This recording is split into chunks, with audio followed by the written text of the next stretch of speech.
दोस्तों, एक बुद्धिमान व्यक्ति कभी नहीं कहेगा कि वह बुद्धिमान है, इसीलिए नहीं कि ऐसा कहने से उसकी बुद्धिमत्ता कम हो जाएगी, बल्कि इसीलिए क्योंकि वह ऐसा कहने की व्यर्थता को देख पाता है। दोस्तों, गौतम बुद्ध के जीवन से जुड़ी हुई एक छोटी सी कहानी जो आपको बताएगी कि वास्तव में बुद्धिमान कौन है। एक नगर में एक लड़का रहा करता था और उसका दिमाग बहुत तेज था और उसकी खासियत यह थी कि वह किसी भी चीज को बड़ी जल्दी और आसानी से सीख लेता था। जहां अन्य लोगों को किसी काम को सीखने में महीने या वर्ष लगते थे, वहीं पर इस लड़के को उसी काम को सीखने में कुछ दिन लगते थे। उसकी ख्याति दूर दूर तक फैल गई थी और कहा जाने लगा था कि उस व्यक्ति के जितना बुद्धिमान कोई नहीं है। परंतु वह व्यक्ति तो जानता था कि वह भीतर से क्या है। हर व्यक्ति जानता है कि वह भीतर से क्या है, चाहे वो बाहर से कुछ भी दिखाए। वह व्यक्ति भी भीतर से तो परेशान था, परंतु वह अपने अहंकार से अपने परेशानियों को ढकना चाहता था। दोस्तों, ज्यादातर लोग ऐसे ही करते हैं और शो अप इसी का नाम है। वह व्यक्ति अपनी प्रसिद्धि को और बढ़ाने के लिए तरह तरह के काम सीख रहा था। वह चित्रकारी करना जानता था, वह मूर्ति बना सकता था और वह गीत गा सकता था, और वो दुनिया जहान का हर वो काम सीख चुका था जो उसने अब तक देखे हुए थे। इसीलिए उसे अपनी बुद्धिमत्ता पर अहंकार था, क्योंकि कोई भी साधारण आदमी एक काम कर सकता है, या 2 काम कर सकता है, या ज्यादा से ज्यादा 3 काम को कर सकता है, परंतु वह तो सैकड़ों काम को कर सकता था और बहुत अच्छे से कर सकता था। इसीलिए उसे अपनी बुद्धिमत्ता पर अहंकार था।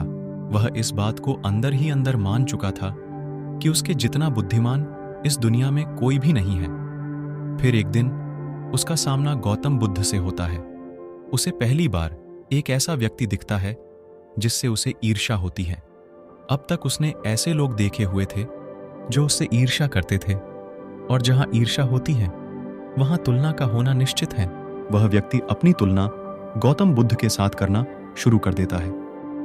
वह देखता है कि बुद्ध के पास तो एक भिक्षा का कटोरा है, और लेकिन उसके पास धन की कोई भी कमी नहीं है। बुद्ध के वस्त्र तो साधारण से थे, परंतु उसके वस्त्र बहुत कीमती हैं। बुद्ध तो जमीन पर नंगे पैर चलते हैं, परंतु वह नंगे पैर नहीं चलता। इसी तरह से वो आदमी सैकड़ों चीजों से अपनी तुलना गौतम बुद्ध के साथ करने लगता है, परंतु हर तुलना के बाद भी वह पाता है कि उसकी ईर्ष्या बुद्ध के प्रति 1% भी कम नहीं होती। वह व्यक्ति मन ही मन सोचता है कि मैं इस भिक्षु से अपनी तुलना क्यों कर रहा हूं, जबकि मेरा जीवन इससे 100 गुना बेहतर है। लोग भी बुद्ध का सम्मान कर रहे हैं। आखिर इसके भीतर ऐसा क्या है जो मुझ में नहीं है, और जिसके कारण मेरे भीतर इसके प्रति ईर्ष्या है। बहुत देर अपने मन में उलझे रहने के बाद वह व्यक्ति तय करता है कि वह बुद्ध के पास जाएगा और उनसे पूछेगा कि उनकी उपलब्धि क्या है। वह व्यक्ति अपने सेवकों के साथ बुद्ध के पास जाता है और उनसे कहता है कि मैं इस इलाके का सबसे बुद्धिमान व्यक्ति हूं, और आप अपने आसपास जो भी देख रहे हैं मैं वो सब करना जानता हूं। किसी भी कार्य को सीखने में मुझे बहुत ही कम समय लगता है।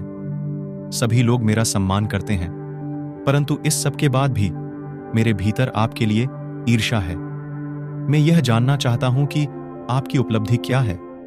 ये सब लोग आपका आदर सम्मान क्यों कर रहे हैं। उसके बाद बुद्ध कहते हैं कि वैसे तो मेरी कोई उपलब्धि नहीं है, परंतु तुम कह सकते हो कि मेरी एक उपलब्धि है। वह व्यक्ति पूछता है कि क्या मैं जान सकता हूं। तो फिर उसके बुद्ध कहते हैं कि मेरी एक उपलब्धि है कि मैं सभी उपलब्धियों को छोड़ चुका हूं। वह व्यक्ति बुद्ध से पूछता है कि मतलब मैं कुछ समझा नहीं। बुद्ध उस व्यक्ति से कहते हैं कि क्या तुम्हें प्रशंसा अच्छी लगती है। वह व्यक्ति कहता है कि प्रशंसा तो सभी को अच्छी लगती है। उसके बाद बुद्ध कहते कि क्या तुम्हें निंदा अच्छी लगती है। तो वह व्यक्ति कहता है कि भला इस दुनिया में कौन है जिसे अपनी निंदा अच्छी लगे। उसके बाद बुद्ध कहते हैं कि जो तुम्हें अच्छा लगता है और जो तुम्हें बुरा लगता है, और मैं इन दोनों से भी ऊपर उठ चुका हूं। ना मुझे निंदा सताती है और ना ही मुझे अपनी प्रशंसा प्रसन्न करती हैं। बस यही अंतर है तुम में और मुझ में। और उसके बाद वह व्यक्ति बुद्ध से कहता है कि परंतु यह कैसे संभव है? बुद्ध मुस्कुराते हैं और उस व्यक्ति से कहते हैं कि तुमने सैकड़ों काम सीखे, लेकिन एक सबसे जरूरी काम को तुम सीखना भूल गए। वह व्यक्ति बुद्ध से पूछता है कि कौन सा काम बुद्ध? बुद्ध कहते हैं कि अपने मन को नियंत्रण करना। क्या तुम्हें आता है? बुद्ध की वह बात सुन वह व्यक्ति समझ जाता है कि ईर्ष्या का यही कारण था। उसके बाद बुद्ध कहते हैं कि जिस व्यक्ति ने सारा जगत को जीत लिया लेकिन अपने मन को नहीं जीता, उसने कुछ भी नहीं जीता। और जिसने अपने मन को जीता परंतु अपना सब कुछ गंवा दिया, फिर भी उसने सब कुछ जीत लिया। क्योंकि वास्तव में बुद्धिमान व्यक्ति वही है जो अपने मन का शासक है, वो नहीं जो अपने मन का गुलाम है। गौतम बुद्ध के इन शब्दों को सुन उस व्यक्ति का अहंकार टूट जाता है और वह व्यक्ति बुद्ध से कहता है कि क्या आप मुझे अपने मन को जितना सिखा सकते हैं? बुद्ध कहते हैं कि अवश्य सिखाएंगे, परंतु मैं तुम्हारी सभी उपलब्धियां छीन लूंगा। फिर उसके बाद वह व्यक्ति बुद्ध से कहता है कि मैं तैयार हूं। उस दिन से वह व्यक्ति ध्यान करना शुरू कर देता है, क्योंकि ध्यान ही वह तरीका है जिससे आप अपने मन को अपने वश में कर सकते हैं। दोस्तों, अगर आप ध्यान क्या है